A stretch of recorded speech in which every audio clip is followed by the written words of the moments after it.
महाराष्ट्रातील भगिनींना आधार देणारी राज्य शासनाची मुख्यमंत्री माझी लाडकी बहीण योजना।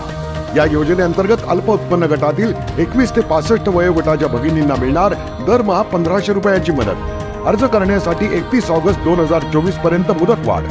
कुटुंबाचं वार्षिक उत्पन्न 2.5 लाख रुपयांपेक्षा कमी असलेल्या महिला पात्र।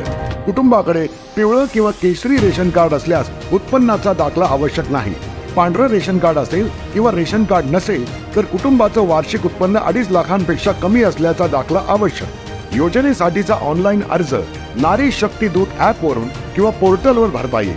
ज्या भगिनींना ऑनलाईन अर्ज भरता येत नसेल त्यांच्यासाठी अंगणवाडी, ग्रामपंचायत, वॉर्ड ऑफिस, सेतू सुविधा केंद्रामध्ये किंवा आशाताई बचत गटाच्या CRP यांची मदत उपलब्ध। आता आपल्याला अभिमानाने म्हणता येईल, सुखी आणि सुरक्षित आहे माझी लाडकी बहीण।